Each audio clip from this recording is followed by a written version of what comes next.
बिस्मिल्लाहिर्रहमानिर्रहीम, अस्सलाम वालेकुम नाज़रीन। मैं आपका मेज़बान मोहम्मद सल्टू। नाज़रीन, आज यकम सितंबर है और शाम 6 बजे का वक्त है। दरिया सतलुज का किनारा पत्थरों बांध पर हम मौजूद हैं। जैसे कि आपको मालूम है कि दरिया सतलुज ऊंचे दर्जे का सैलाब आया हुआ है। इस वक्त मुखय्यर अभाव जो वो मुख्तलिफ लोग यहाँ पर आ रहे हैं और अपनी मदद जो लोग फंसे हैं उनको खाना और दीगर सहूलतें उनको दे रहे हैं। आज पीर सैयद गुफ्तार शाह साहब हुजरा शाह मुफ्ती से यहाँ पर खसूसी तौर पर आए हैं और उन्होंने मुख्तलिफ मुकामात पर जाकर, इससे पहले अटारी कैंप में भी गए, उन्होंने जो मुतासरीन सैलाब है उनमें खाना तकसीम किया है। इस वक्त पत्थरों वाले बांध पर मौजूद है, यहाँ पर भी वो खाना लेकर आए हैं, मुतासरीन में तकसीम करेंगे। असल में तो ये हुकूमती काम है, जितना भी मर्जी लोग अपनी मदद कर लें ये पूरे नहीं हो सकता, लेकिन हम साहब को अपना वसाइल के द्वारा खोलना चाहिए। किबला शाह साहब क्या फरमाएंगे इस मौका पर? अस्सलाम वालेकुम जी। सबसे पहले मैं कहना चाहूँगा कि हमारी जितनी भी यहाँ पे टीम्स हैं, आर्मी से लेके पाकिस्तान फौज से लेके पुलिस डिपार्टमेंट, डॉक्टर्स हो गए, रेस्क्यू 1122 टीम्स हो गई, सब बहुत ही अच्छा काम कर रहे हैं। हमारे NGOs की तरफ से भी मैं देख रहा हूँ कि काफ़ी ताउन हो रहा है। अल्लाह का लाख लाख शुक्र है जी कि देखें ये एक नेचुरल कलामिटी है अल्लाह ताला की तरफ से। कुछ हमारी अपनी कोताहियाँ भी हैं, लाइक जिस तरह इंडिया की तरफ से पानी आ रहा है, हमारे पास प्रॉपर रेजर्वॉयर्स नहीं है, डैम्स नहीं है, ताकि हम उन डैम्स के थ्रू बिजलियाँ जनरेट कर सकें, इरिगेशन में वो चीज़ें काम आ सकें। तो कुछ कोताहियाँ हमारी भी हैं। ये लॉन्ग टर्म कुछ प्लान्स हैं जो जिन पे हमें काम करना चाहिए। इस वक्त मेरा ये कहना है कि अल्हम्दुलिल्लाह जहाँ तक लोगों का सवाल है, जानों का सवाल है, वो टीम्स ने बहुत अच्छी तरह से इफ़ेक्टिवली काम करके दलेरी के साथ उनको बचाया है। लेकिन मेरा इस वक्त एक कंसर्न है, वो सबसे मेजर कंसर्न है कि लोगों का नुकसान बहुत ज़्यादा हुआ है, जिसमें फसलें बिल्कुल तबाह हो चुकी हैं। इसका मतलब है कि ये सिर्फ यहाँ के जो लोकल्स हैं, जो यहाँ के लोग हैं, वो मुतासर नहीं होंगे, पूरा मुल्क मुतासर होगा। इन्फ्लेशन का ख़तरा हो सकता है। तो इसीलिए मैं ये कहूँगा कि हमें कुछ ऐसी स्ट्रैटेजीज डिवाइस करनी चाहिए। अब लोगों के पास अगर कुछ बचा कुचा माल है तो वो सिर्फ उनका लाइफ स्टॉक है। लाइफ स्टॉक ना सिर्फ बेजुबान जानवर है, बल्कि उनकी एक प्रॉपर्टी है, उनका एक सोर्स ऑफ इनकम है। तो हमारी गवर्नमेंट्स को, हमारे जितने भी non political non governmental organisations हैं, इनको चाहिए कुछ ऐसी स्ट्रैटेजीज डिवाइस करें कि इनके लाइफ स्टॉक को बचाया जाए। उनकी जहाँ तक उनके खाने का सवाल है, पीने का सवाल है, उनके वैक्सीनेशन का सवाल है, वो तो चले हो रही हैं, लेकिन सबसे पहले उनको दरिया के पार से यहाँ पर लाना बहुत ज़रूरी है।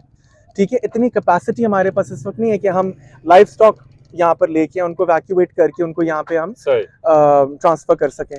तो ये कुछ चीज़ें हैं जिन पे हमें काम करना है। काम हो भी रहा है, अल्लाह ताला के फजल करम से आगे भी जाके होगा। मेरा यहाँ पे आने का मोटिव कोई पॉलिटिकल नहीं है, मैं ना कोई पॉलिटिशियन हूँ, मैं सिर्फ एक आम पाकिस्तानी हूँ, आपकी तरह ही हूँ। और बस मेरी यही कोशिश है कि जितना हो सके किसी ना किसी शक्ल में हम लोग एक दूसरे के काम आए और सबके आगे और अल्लाह की ज़ात के आगे सुरखरू हो सके। अच्छा शाह साहब, जो मुतासरीन है ना वो यही मुतालबा कर रहे हैं बार बार कि इस इलाके को आफ ज़दा करार दिया जाए, जो कि बदकिस्मती के साथ 2023 में सैलाब आया तो उस वक्त भी आफ ज़दा करार नहीं दिया जा सका था। और अब लोग बार बार ये कह चुके, आप भी देख रहे हैं, सब लोगों का तबाह बर्बाद, कुछ नहीं बचा, सिर्फ माल मवेशी बचे। साहब उनकी बात पहले कर, माल मवेशी बचे, उनको चारे का प्रॉब्लम है। तो क्या इस आप भी ये मुतालबा करते हो हुक्मरानों से कि इस इलाके को आफ ज़दा करार दिया जाए?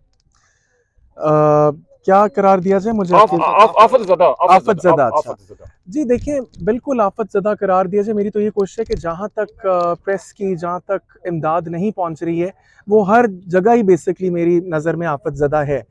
तो ऐसा है कि जितने भी मुतासर हल्के हैं उनको आफत ज़दा करार क्यों नहीं देना चाहिए? सही। बिल्कुल देना, करार देंगे तभी तो यहाँ पर इमदाद के आने के कोई चांसेस बनेंगे ना।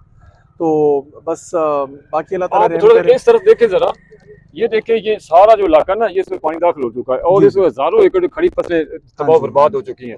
अब बाद लोग इतराज करते हैं, ये लोग दरिया के पेट में आबादियां बना लेते हैं। अब ये दरिया का पेट नहीं था, अब इन लोगों का क्या कसूर है? ये तो हुकूमत की जिम्मेदारी बनती थी। अगर यहाँ पर बंद बांध दिया जाता ना, लोग चीखते रहे, चलाते रहे, हम पहले भी यहाँ पर आवाज उठाई, लेकिन हुकूमत ने बंद नहीं बांधा।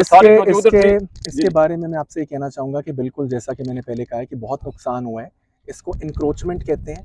ठीक है, यहाँ पे कोई इंक्रोचमेंट नहीं हुई है, लेकिन ये कहना गलत है कि इंक्रोचमेंट्स नहीं है।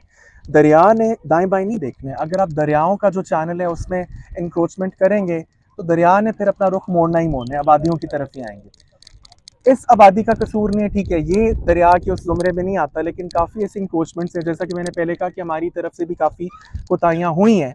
तो हमें सब कुछ यानी नेचर पे नहीं डालना चाहिए, हमें सब कुछ इंडिया पे नहीं डालना चाहिए, हमें सब कुछ हमारी मैनेजमेंट या पॉलिटिशियंस या ब्यूरोक्रेट्स पे या फौज पे नहीं डालना चाहिए। वो भी अपना काम कर रहे हैं, ताली दोनों हाथों से बचती है। अब ऐसा है कि अभी ये वक्त ये बातें करने का नहीं है, ये वक्त इमरजेंसी का है। इस वक्त हमने कोशिश करनी है कि जितनी हो सके जानें बचाएं, खाली पेट भरें, ठीक है, दूसरे के काम आए। ये लॉन्ग टर्म प्लान्स है जिनमें सबसे इंपॉर्टेंट मेरे ख्याल में ये कि डैम्स बने। इंडिया के पास इस वक्त तकरीबन 5700 के करीब डैम्स हैं। मेरा आपसे सवाल है, पाकिस्तान में कितने डैम्स हैं इस वक्त, आप बताइए, कोई बताइए। 170, अप्रोक्सीमेटली 170, जमीन आसमान का फर्क है।